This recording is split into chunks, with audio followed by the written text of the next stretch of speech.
Hi hello ಎಲ್ರಿಗೂ ನಮಸ್ಕಾರ, welcome back to ಸಂದೇಶ ಅಕಾಡೆಮಿ.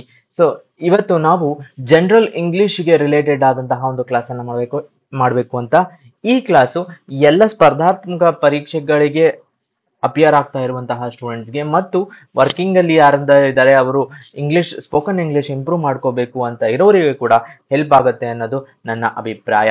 ಮೊದಲನೆಯದಾಗಿ ನಾವು ಎಕ್ಸಾಮ್ ಪಾಯಿಂಟ್ ಆಫ್ ವ್ಯೂ ಇಂದ ಏನೆಲ್ಲ ಪ್ರಶ್ನೆಗಳು, ಯಾವ ತರ ಇದನ್ನ ಸಾಲ್ವ್ ಮಾಡಬೇಕು ಅನ್ನೋದನ್ನ ನೋಡ್ತೀವಿ. ಅಲ್ಲದೆ ಯಾವ ರೀತಿಯಾಗಿ ನಾವು ದಿನನಿತ್ಯ ಇಂಗ್ಲಿಷ್ ಮಾತಾಡೋದನ್ನ ಹೇಗೆ ಇಂಪ್ರೂವ್ ಮಾಡ್ಕೋಬೇಕು ಅನ್ನೋದನ್ನ ನೋಡಬಹುದು. ಈ ಮೊದಲನೆಯ ಕ್ಲಾಸ್ ಆಗಿರುತ್ತೆ. ಇದು ಪ್ರಿಪೋಸಿಷನ್ಸ್ ಗೆ ರಿಲೇಟೆಡ್ ಆದಂತಹ ಕ್ಲಾಸು. ಓಕೆ, ಸೊ ತಡ ಮಾಡದೆ ಈ ಕ್ಲಾಸ್ ಅನ್ನ ಸ್ಟಾರ್ಟ್ ಮಾಡೋಣ. ನಮ್ಮ ಟೆಲಿಗ್ರಾಮ್ ಚಾನಲ್ ಲಿಂಕ್ ಅನ್ನ ನಾವು ಡಿಸ್ಕ್ರಿಪ್ಷನ್ ಅಲ್ಲಿ ಹಾಕಿದೀವಿ, ದಯವಿಟ್ಟು ಫಾಲೋ ಮಾಡಿ.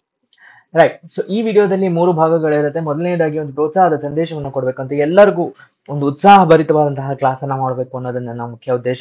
ದೆನ್ ಇಂಗ್ಲಿಷ್ ಲೆಸನ್ಗಳು, ಸೊ ಬೇಸಿಕಲಿ ಪ್ರಿಪೋಸಿಷನ್ಸ್ ಗೆ ರಿಲೇಟೆಡ್ ಆದಂತಹ ಎಲ್ಲ ಪಾಠವನ್ನ ಮಾಡಬೇಕು ಅಂತ. ಅಂಡ್ ಫೈನಲಿ ಪ್ರಾಕ್ಟೀಸ್ ಸೆಂಟೆನ್ಸಸ್ ಇರುತ್ತೆ, ಅದಕ್ಕೆ ನೀವು ಕಮೆಂಟ್ಸ್ ಅಲ್ಲಿ ಸರಿಯಾದ ಉತ್ತರವನ್ನ ತಿಳಿಸಬಹುದು. ರೈಟ್, ಸೊ ಮೊದಲನೆಯದಾಗಿ ನಗುಮನದಿ ಲೋಗರ ವಿಕಾರಂಗಳವ ನೋಡಿ. ಸೊ ಜನರ ಈ ಎಂಟೈರ್ ಲೋಕದ ವಿಚಿತ್ರತೆಯನ್ನ ನೋಡಿ ನೀವು ಮನಸ್ಸಿನಲ್ಲಿಯೇ ಒಂದು ಮುಗುಳ್ನಗೆಯನ್ನ ಕೊಡಿ ಅಂತ. ಬಿಗಿತುಟಿಯ ದುಡಿವೊಂದು ನೋವ ಪಡುವೊಂದು, ಇದು ಬಹಳ ಬಹಳ ಇಂಪಾರ್ಟೆಂಟ್ ಆದಂತಹ ಲೈನು. ನೀವು ಯಾವಾಗಾದ್ರೂ ದುಡಿತಾ ಇರಬೇಕಾದ್ರೆ, ಕಷ್ಟಪಟ್ಟು ದುಡಿತಾ ಇರಬೇಕಾದ್ರೆ, ಅಥವಾ ನೀವು ಯಾವುದಾದ್ರೂ ಒಂದು ನೋವಲ್ಲಿರಬೇಕಾದ್ರೆ ಬಿಗಿತುಟಿಯ ಅಂತ ಅದನ್ನ ನೀವು ನಿಮ್ಮಲ್ಲಿಯೇ ನೀವು ಇಟ್ಕೊಳ್ಳಿ. ನೀವು ಬಾಯಿ ಬಿಟ್ಟು ಅದನ್ನ ಬಹಳಷ್ಟು ಜನರಿಗೆ ಹೇಳ್ಕೊಳ್ಳುವುದು ಬೇಡ ಅಂತ ಹೇಳ್ತಾ ಇದ್ದಾರೆ. ಕಷ್ಟಪಟ್ಟು ದುಡಿತಿರ್ಬೇಕಾದ್ರೆ ಬಿಗಿತುಟಿಯ ಅಂತ. ಪಗು ವಿಶ್ವ ಜೀವನದ ಜೀವಾಂತರಂಗದಲ್ಲಿ ನಗು ನಗುತ ಬಾಳ್ತೆರಳು ಮಂಕುತಿಮ್ಮ. ಇದಿಷ್ಟು ಮಾಡ್ತಾ ಇರ್ಬೇಕಾದ್ರೂ ನೀವು ಯಾವಾಗಲೂ ನಗುನಗುತ್ತಾ ಇರಬೇಕು ಅಂತ DVG ಅವರು ಹೇಳ್ತಾ ಇದ್ದಾರೆ. ಸೊಗಸಾದಂತಹ ಪದ್ಯ, ಎಲ್ಲ ಸ್ಪರ್ಧಾರ್ಥಿಗಳಿಗೆ ಬಹಳ ಉಪಯುಕ್ತವಾದಂತಹ ಒಂದು ಸಾಲುಗಳು. ರೈಟ್, ಸೊ ಸ್ಟಾರ್ಟ್ ಮಾಡೋಣ. ರೈಟ್, ಮೊದಲನೆಯದಾಗಿ ಪ್ರಿಪೋಸಿಷನ್ಸ್ ಅಂದ್ರೆ ಏನು? ಯಾವುದಾದರೂ ಎರಡು ಆಬ್ಜೆಕ್ಟ್ಗಳ ಮಧ್ಯೆ ಏನು ರಿಲೇಶನ್ಶಿಪ್ ಇದೆ ಅಂತ ತಿಳಿಸುವುದಕ್ಕೆ ಪ್ರಿಪೋಸಿಷನ್ಸ್ ಅಂತ ಹೇಳ್ತಾರೆ. ಅದರಲ್ಲಿಯೂ ಎರಡನೆಯ ಒಂದು ಆಬ್ಜೆಕ್ಟ್ ಏನಿದೆ ಅದು ನೌನ್ ಅಥವಾ ಪ್ರನೌನ್ ಆಗಿರುತ್ತೆ, ನಾಮಪದವಾಗಿರುತ್ತೆ ಅಂತ ನಾವು ನೋಡಬಹುದು. So A preposition shows a relationship between two objects with in a sentence and it is placed before a noun or pronoun. So ಈ ನೌನ್ ಆರ್ ಪ್ರೊನೌನ್ ಹಿಂದೆ ಪ್ಲೇಸ್ ಆಗುತ್ತದೆ. ಹಾಗಾದ್ರೆ first object noun or pronoun ಆಗಿರ್ಬೇಕಾ? ಖಂಡಿತ ಇಲ್ಲ. ಉದಾಹರಣೆಗಳನ್ನ ನೋಡ್ತಾ ಇದನ್ನ ಸಾಲ್ವ್ ಮಾಡೋಣ. A cat is on the mat. So ಇಲ್ಲಿ ನೋಡ್ಬೋದು ಆನ್ ಅನ್ನುವ ಪದ ಏನಿದೆ, ಆನ್ ದ ಮ್ಯಾಟ್. ಸೊ ಇಲ್ಲಿ ನಮ್ಮ ಆನ್ ಅನ್ನೋದು ಕ್ಯಾಟ್ ಮತ್ತೆ ಮ್ಯಾಟಿನ ಮಧ್ಯೆ ಒಂದು ರಿಲೇಶನ್ಶಿಪ್ ಅನ್ನ ತೋರಿಸುತ್ತದೆ. ಈ ವಿಷಯದಲ್ಲಿ ಕ್ಯಾಟ್ ಕೂಡ ನಮ್ಗೆ ಒಂದು ನಾಮಪದವಾಗಿರುತ್ತೆ. ಅದೇ ರೀತಿಯಾಗಿ ಓವರ್ ಅನ್ನೋದು a dog jumped over the fence. So ಇಲ್ಲಿ ಎರಡು ಆಬ್ಜೆಕ್ಟ್ ಗಳ ಮಧ್ಯೆ ಒಂದು ರಿಲೇಶನ್ಶಿಪ್ ಅನ್ನ ತೋರಿಸುತ್ತೆ. ಬಟ್ ದ ಫೆನ್ಸ್ ಗಿಂತ ಮುಂಚೆ ಇರುವಂತದ್ದು ನಮ್ಗೆ ಪ್ರಿಪೋಸಿಷನ್ ಆಗಿರುತ್ತೆ. ಬಟ್ ಇಷ್ಟಕ್ಕೆ ಹಿಂದೆ ಇರೋದು ಅದು ವರ್ಬ್ ಆಗಿದೆ, ನೆನಪಿಟ್ಕೊಳ್ಳಿ. ಕ್ರಿಯಾಪದ ಅಂತ ಏನ್ ಹೇಳ್ತೀವಿ ಅದಾಗಿರುತ್ತೆ. ಓಕೆ, ಸೊ ಈ ಕ್ರಿಯಾಪದ ನಮ್ಮ ಓವರಿನ ಹಿಂದೆ ಬರುವಂತದ್ದು ಜಂಪ್ಡ್ ಅಂತ. Hyderabad is famous for Charminar. Okay, ಇದರ ಹಿಂದೆ ಬರ್ತಾ ಇರುವಂತದ್ದು ನಮ್ಗೆ ಆಡ್ಜೆಕ್ಟಿವ್ ಆಗಿರುತ್ತೆ. ಓಕೆ, ಯಾವುದೇ ಒಂದು ರೀತಿಯಾದಂತಹ ಗೊಂದಲ ಬೇಡ. ಬಟ್ ಚಾರ್ಮಿನಾರ್ ಅನ್ನುವುದು ನಮ್ಗೆ ನೌನ್ ಆಗಿರುತ್ತೆ. ಸೊ ನೌನಿನ ಹಿಂದೆ ಬರುವಂತದ್ದು ನಮ್ಗೆ ಪ್ರಿಪೋಸಿಷನ್. ಇಷ್ಟೇ, ಇದನ್ನ ಬಿಟ್ಟು ಇನ್ನೇನು ಇಲ್ಲ ಪ್ರಿಪೋಸಿಷನ್ ಅಲ್ಲಿ. ಬಟ್ ಪ್ರಿಪೋಸಿಷನ್ಗಳಲ್ಲಿ ಬಹಳಷ್ಟು ರೀತಿಯಾದಂತಹ ಪ್ರಿಪೋಸಿಷನ್ಗಳಿದೆ. ನಮ್ಗೆ ಯಾವ ಪ್ರಿಪೋಸಿಷನ್ ಯಾವ ಪಾಯಿಂಟ್ ಅಲ್ಲಿ ಬರುತ್ತೆ ಅನ್ನೋದನ್ನ ಕಂಡುಹಿಡಿಯೋದು ನಮ್ಮ ಇಂಗ್ಲಿಷ್ ಇಂಪ್ರೂವ್ ಮಾಡಿಕೊಳ್ಳುವ ಒಂದು ವಿಧಾನ. ಉದಾಹರಣೆಗೆ ಸಿಂಪಲ್ ಪ್ರಿಪೋಸಿಷನ್ ಅಂತ ತಗೊಳ್ಳಿ. About, above, across, after, against, around, on, in, near, under, during ಇದೆಲ್ಲವೂ ಸಿಂಪಲ್ ಪ್ರಿಪೋಸಿಷನ್ಸ್. ಏನು ನೀವೇ ನಿಮ್ಗೆ ಗೊತ್ತಾಗ್ಬಿಟ್ಟಿರುತ್ತೆ. ಇಲ್ಲಿ ಸಿಂಗಲ್ ವರ್ಡ್ ಇರುತ್ತೆ, ಒನ್ ವರ್ಡ್ ಇರುವಂತದ್ದು ನಮ್ಗೆ ಪ್ರಿಪೋಸಿಷನ್ಸ್ ಆಗುತ್ತೆ. ಹಾಗಾದ್ರೆ ಫ್ರೇಸಲ್ ಪ್ರಿಪೋಸಿಷನ್ಸ್ ಯಾವುದು ಅಂತ ಕೇಳಿದರೆ combination of 2 or more words. Okay, ಎರಡು ಅಥವಾ ಹೆಚ್ಚಿನ ವರ್ಡ್ಸ್ಗಳ ಒಂದು ಕಾಂಬಿನೇಷನ್ ಅನ್ನ ನಾವು ಫ್ರೇಸಲ್ ಪ್ರಿಪೋಸಿಷನ್ಸ್ ಅಂತ ಹೇಳ್ತೀವಿ.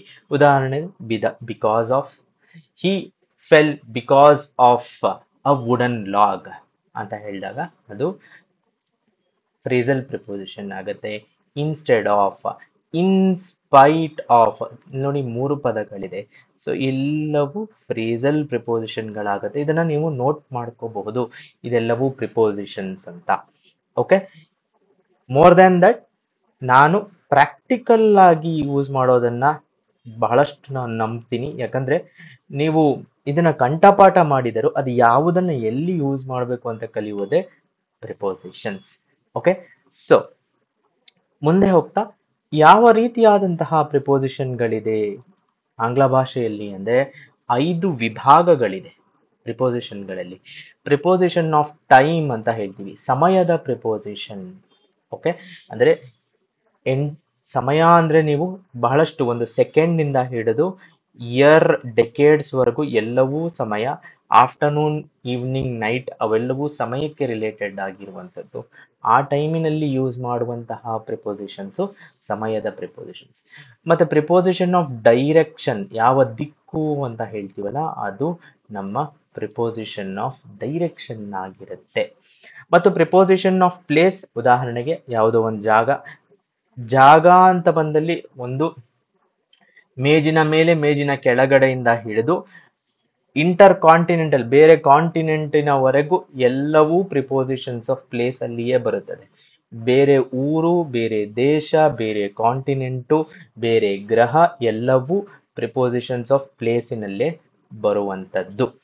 ಓಕೆ, ಪ್ರಿಪೋಸಿಷನ್ ಆಫ್ ಲೊಕೇಶನ್, ಪ್ಲೇಸಿಗೂ ಲೊಕೇಶನ್ಗೂ ಏನ್ ಡಿಫರೆನ್ಸು ಅಂತ ಅಂದ್ರೆ ಪ್ಲೇಸು ಒಂದು ಏರಿಯಾಗೆ ರಿಲೇಟೆಡ್ ಆಗಿರುತ್ತೆ. ಲೊಕೇಶನ್ ಅನ್ನೋದು ಒಂದು ನಿರ್ದಿಷ್ಟ, ಉದಾಹರಣೆಗೆ ಗೂಗಲ್ ಲೊಕೇಶನ್ ಅಂತ ನಾವು ಹೇಳ್ತೀವಿ, ಒಂದು ನಿರ್ದಿಷ್ಟ ಪಾಯಿಂಟಿನ ಸೂಚಿಸುವುದು ನಮಗೆ ಲೊಕೇಶನ್ ಆಗಿರುತ್ತೆ. ದೆನ್ ಬರ್ತಾ ಇರುವಂತದ್ದು ಪ್ರಿಪೋಸಿಷನ್ ಆಫ್ ಸ್ಪೇಷಿಯಲ್ ರಿಲೇಶನ್ಶಿಪ್, ಎರಡು ಆಬ್ಜೆಕ್ಟ್ ಮಧ್ಯೆ ಯಾವ ರೀತಿಯಾದಂತಹ ರಿಲೇಶನ್ಶಿಪ್ ಇದೆ ಒಂದು ಜಾಗದಲ್ಲಿ ಅನ್ನೋದು, ಆ ಸ್ಪೇಸ್ ಅಲ್ಲಿ ಏನು ರಿಲೇಶನ್ಶಿಪ್ ಇದೆ ಅದನ್ನ ನಾವು ಪ್ರಿಪೋಸಿಷನ್ ಆಫ್ ಸ್ಪೇಷಿಯಲ್ ರಿಲೇಶನ್ಶಿಪ್ ಒಂದೊಂದಾಗಿ ನೋಡ್ತಾ ಹೋಗೋಣ.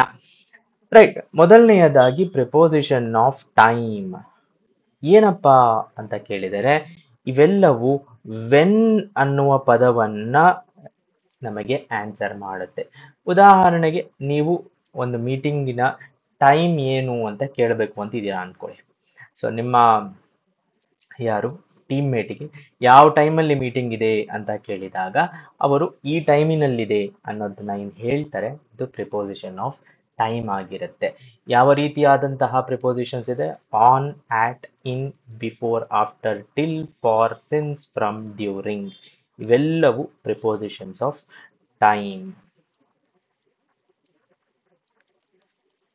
ಗೊತ್ತಾಯ್ತಾ?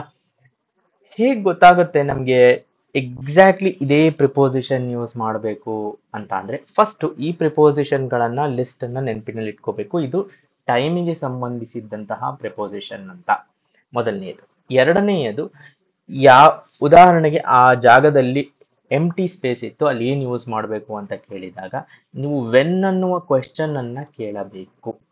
ಓಕೆ, ಸೊ ಆನ್ ಯಾವಾಗ ಯೂಸ್ ಮಾಡ್ತಾರೆ ಅಂತ ಕೇಳಿದರೆ ಉದಾಹರಣೆಗೆ ನೀವು ವೆನ್ ಟು ಯೂಸ್ ಆನ್ ಅಂತ ಅಂದ್ರೆ ಒಂದು ಪರ್ಟಿಕ್ಯುಲರ್ ದಿನ. ಓಕೆ, ಸೊ ಎಂಟೈರ್ ವೀಕಿನಲ್ಲಿ ಯಾವುದಾದರೂ ಒಂದು ಪರ್ಟಿಕ್ಯುಲರ್ ದಿನ. On Friday we have a week off, or we have a week off on this Friday. Okay, ಇದು ಒಂದನೆಯದು. So let us say we have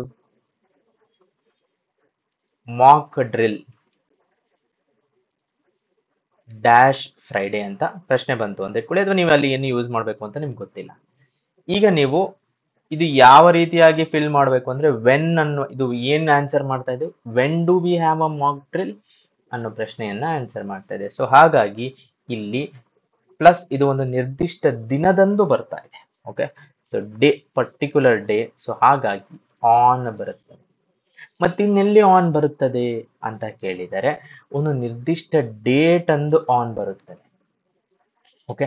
so 1ನೇ ಜನವರಿಯಿಂದ ಹಿಡಿದು 31ನೇ ಡಿಸೆಂಬರ್ ವರೆಗೂ ಅದರ ಹಿಂದಗಡೆ ಯಾವುದೇ ಒಂದು ಪ್ರಿಪೋಸಿಷನ್ ಖಾಲಿ ಇದ್ದಲ್ಲಿ ಅಲ್ಲಿ ಆನ್ ಮಾತ್ರ ಬರುತ್ತೆ. Okay, on that day. Okay, unless and until ನೀವು ಅದರ ನಂತರದಲ್ಲಿ ಅಂತ ಹೇಳಬೇಕು ಅಂತ ಇದ್ದಾಗ. ಸೊ ವೆನ್ ಅಂತ ಪ್ರಶ್ನೆ. So when do V celebrate India's independence day? India's independence day is celebrated on dash ಅಂತ ತಗೊಳ್ಳಿ, 15th ಆಗಸ್ಟ್ ಆಗಿರುತ್ತೆ. ಸೊ ಇದು ಆನ್ ಅನ್ನುವ ಒಂದು ಪ್ರಿಪೋಸಿಷನ್ ಕರೆಕ್ಟ್ ಆಗಿ ಫಿಕ್ಟ್ ಆಗುತ್ತೆ. ದೆನ್ ಯಾವುದಾದರೂ ಒಂದು ಇಂಪಾರ್ಟೆಂಟ್ ದಿನಗಳಂದು ದಿನಗಳ ಹಿಂದೆ ನಮಗೆ ಆನ್ ಅನ್ನ ಯೂಸ್ ಮಾಡ್ತೀವಿ. ಉದಾಹರಣೆಗೆ I sang a song dash Gandhi Jayanti. So I sang a song dash Gandhi Jayanti ಅಂತ ಇಟ್ಕೊಳ್ಳಿ. ಸೊ ಇಲ್ಲಿ when did you sing a song ಅಂತ ಪ್ರಶ್ನೆಯನ್ನ ಆನ್ಸರ್ ಮಾಡ್ತಾ ಇದೆ. When did you sing a song ಅಂದ ತಕ್ಷಣ ನಮಗೆ ಆನ್ ಬರಬೇಕು, ಯಾಕಂದ್ರೆ ಅದೊಂದು ಪರ್ಟಿಕ್ಯುಲರ್ ದಿನದಂದು ಹಾಡಿರುವಂತದ್ದು. ರೈಟ್. ಸೊ ಇದು ಆನಿನ ಬಗ್ಗೆ ಪ್ರಿಪೋಸಿಷನ್ ಆಫ್ ಆನ್ ಹೇಗೆ ಯೂಸ್ ಮಾಡೋದನ್ನ ನಾವು ಇಲ್ಲಿ ಡೀಟೇಲ್ ಆಗಿ ತಿಳ್ಕೊಂಡಿದ್ದೀವಿ. ರೈಟ್. ನೆಕ್ಸ್ಟ್ ಪ್ರಿಪೋಸಿಷನ್ ಬಂದ್ಬಿಟ್ಟು ಆಟ್ ಅಂತ. ಸೊ ಪ್ರಿಪೋಸಿಷನ್ಸ್ ಆಫ್ ಟೈಮ್ ಅಲ್ಲಿ ಆಟ್ ಅನ್ನುವಂಥ ಪ್ರಿಪೋಸಿಷನ್ ಬಹಳನೇ ಮುಖ್ಯ. ಇದು ಯಾವಾಗ ಯೂಸ್ ಮಾಡಬಹುದು ಅಂತ ಕೇಳಿದ್ರೆ, ಒಂದು ಡೆಫಿನೆಟ್ ಆದಂತಹ ಟೈಮು, ನಿರ್ದಿಷ್ಟವಾದಂತಹ ಒಂದು ಟೈಮು ಅಥವಾ ವರ್ಷ. ಓಕೆ, ಅದನ್ನ ಹೇಳಬೇಕಾದ್ರೆ ಪಾರ್ಟ್ ಆಫ್ ದಟ್ ಅದನ್ನ ಹೇಳಬೇಕಾದ್ರೆ ನಾವು ಯೂಸ್ ಮಾಡುವಂಥದ್ದು. ಉದಾಹರಣೆಗೆ I wake up at dawn ಅಂದ್ರೆ ನಾನು ಅದೊಂದು ನಿರ್ದಿಷ್ಟವಾದಂತಹ ಟೈಮು, ಸೂರ್ಯ ಉದಯಿಸುವ ಟೈಮಿಗೆ ನಾನು ಎದ್ದೇಳುತ್ತೇನೆ. ಡಾನ್ ಅನ್ನುವುದು ನಿಮಗೆ ನೌನ್ ಆಗಿರುತ್ತೆ, ಅದರ ಹಿಂದಗಡೆ ಬರುವುದು ನಮಗೆ ಪ್ರಿಪೋಸಿಷನ್ ಆಗಿರುತ್ತೆ. ರೈಟ್. 12 ಗಂಟೆ ಅನ್ನೋದು ಒಂದು ನಿರ್ದಿಷ್ಟವಾದಂತಹ ಟೈಮ್. ಡಾನ್ ಅಂತ ಆದ್ರೂ ಬರೀಬಹುದು, I wake up at 6 AM ಅಂತ ಆದ್ರೂ ಬರೀಬಹುದು ಅಲ್ವಾ. ಸೊ ನಿರ್ದಿಷ್ಟವಾದಂತಹ ಟೈಮು, ಅದರ ಹಿಂದೆ ಇದು ಟೈಮಿನ ಹಿಂದೆ ಬರುವಂತದ್ದು ನಮಗೆ at. The bus reached at 12 PM. Okay, at ಅನ್ನ ಆ ರೀತಿಯಾಗಿ ಯೂಸ್ ಮಾಡಬೇಕು. ಹೇಗೆ ಗೊತ್ತಾಗುತ್ತೆ ನಮ್ಗೆ ಅಂತ ಕೇಳಿದ್ರೆ, when did the bus reach ಅನ್ನೋ ಪ್ರಶ್ನೆಯನ್ನ ಅದು ಉತ್ತರಿಸುತ್ತೆ. ಓಕೆ. ದೆನ್ ಒಂದು particular point of the year, definite point, Christmas ಅನ್ನುವುದು 25th ಡಿಸೆಂಬರ್ ಬರುವಂತಹ ಒಂದು ಡೆಫಿನೆಟ್ ಪಾಯಿಂಟ್. ಆ ಪಾಯಿಂಟಿನಂದು that is on the at Christmas, we shall meet at Christmas ಅಂತ ನೋಡಬಹುದು.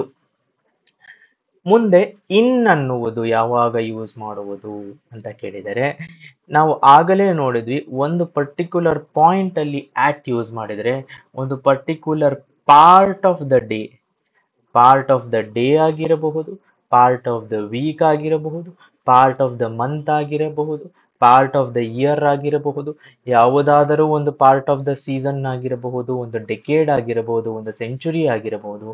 ಒಂದು ಟೈಮ್ ಫ್ರೇಮಿನ ಪಾರ್ಟ್ ಅನ್ನ ತೋರಿಸಬೇಕು ಅಂತ ಅಂದಾಗ ಇನ್, ಯಾಕಂದ್ರೆ ಅದ್ರ ಒಳಗಡೆ, ಆ ಟೈಮಿನ ಒಳಗಡೆ ಅನ್ನೋದು ಬರುತ್ತೆ. ಅದೇ ಒಂದೇ ಕ್ಷಣವನ್ನ ತೋರಿಸಬೇಕು ಅಂದಾಗ ಆಟ್ ಅನ್ನುವುದು ಬರುತ್ತದೆ. Okay, let us say for example, beach is beautiful ಯಾವಾಗ ಅಂತ ಕೇಳಿದರೆ, ಈವ್ನಿಂಗ್, ಒಂದು ದಿನವನ್ನ ನಾವು ಮಾರ್ನಿಂಗ್, ಆಫ್ಟರ್ನೂನ್, ಈವ್ನಿಂಗ್ ಅಂತ ಮಾಡಿದರೆ ಈ part of the day beach ಸುಂದರವಾಗಿರುತ್ತದೆ.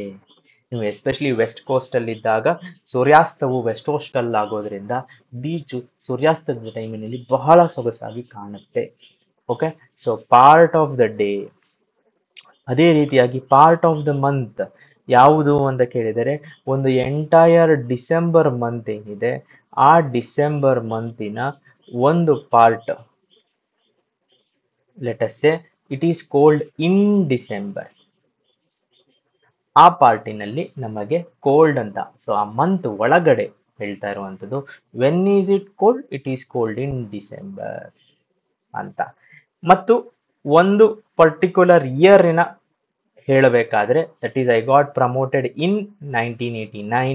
ಮತ್ತು ಒಂದು ಡಿಕೇಡ್ ಅನ್ನ ತೋರಿಸಬೇಕಾದರೆ ಸೆವೆಂಟೀಸಿನಲ್ಲಿ, in the seventies. Okay, so ಸೆವೆಂಟೀಸಿನಲ್ಲಿ ಎಮರ್ಜೆನ್ಸಿಯನ್ನ ಘೋಷಿಸಿದರು.